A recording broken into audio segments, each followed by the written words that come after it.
So welcome to today's Theology Bites video. It is Christology Part 4, the final segment in our Christology section. Today I'm going to cover what's called the hypostatic union. Yeah, it's an odd name. Let me explain. Hypostatic is not a normal word, right? It's a word that comes from the Greek word hypostasis, and it means substance or person, right? So it's a term used, how do we describe the person of Christ and this union of both divine and human, right? So the hypostatic union is the term that's used to describe how God the Son, how Jesus Christ took on a human nature, yet remained fully God at the same time. It speaks to the incarnation of Jesus and how the divine and human natures of Jesus coexisted. The addition of the human nature to the eternally pre-existent divine nature is Jesus the God-man. That's the hypostatic union. Jesus Christ, one person, fully God and fully man. In previous videos, we've talked about the humanity of Jesus. We've talked about his pre-existence, and we talked about the deity of Jesus. And here we're going to kind of blend all those together here. Jesus' two natures, human and divine, are inseparable. Jesus will forever be the God-man, the incarnate Son of God, fully God and fully human, two distinct natures, but in one person. So let's go back. The Chalcedonian Creed was adopted, met in this city called Chalcedon, all right? Fourth Ecumenical Council. Chalcedon's located in what's now Turkey, and this was 451 A.D.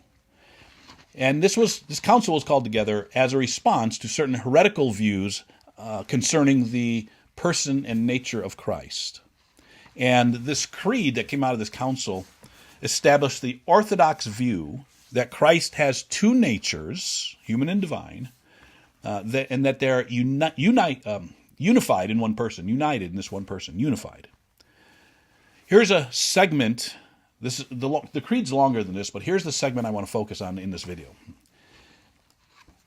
The creed here, they recognized, and speaking of Jesus, recognized in two natures, without confusion, without change, without division, without separation, and the distinction of natures being in no way annulled by the union, but rather the characteristics of each nature being preserved and coming together to form one person. All right, that's just a segment of the Chalcedonian Creed. But I'm going to focus on the four negative statements there. I'm following the article written by Kevin DeYoung on this topic, which I think was very helpful, and it helps get down to the essence of this issue. All right, the article by Kevin DeYoung will be linked in the sources page at the end of the video. So here are the four negative statements here. That he was without confusion, the two natures here, without confusion, without change, without division, without separation. So let's take each one of those. Without confusion, what does that mean? Well, the divinity and humanity of Jesus Christ were not mixed together to form some sort of hybrid. His divine and human natures were not mixed like red and blue paint to make purple, all right? So there's no blending of these things. They get confused together. Secondly, it was without change. When the second person of the Godhead assumed human flesh, he did not cease to be the second person of the eternal triune God. The incarnation did not lessen or diminish his deity in any way. The third thing is without division. Without division. The two natures of Christ do not create a split personality or some sort of dual personality. He's not some sort of divine schizophrenic. Right? Both natures operate in perfect harmony. That's important. Jesus Christ is not half God and half man. He's 100% of both. All right? And then the fourth one is without separation.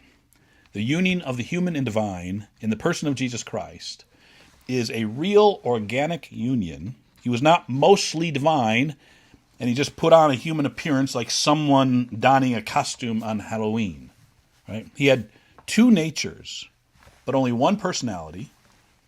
The Apostle Paul writes about this union in the what's called the kenosis passage in Philippians chapter 2, starting in verse 5. Christ Jesus, who though he was in the form of God, did not count equality with God a thing to be grasped, but emptied himself by taking the form of a servant, being born in the likeness of men. Being found in human form, he humbled himself by becoming obedient to the point of death, even death on a cross. Listen, there's a degree of mystery here, isn't there? How does this happen?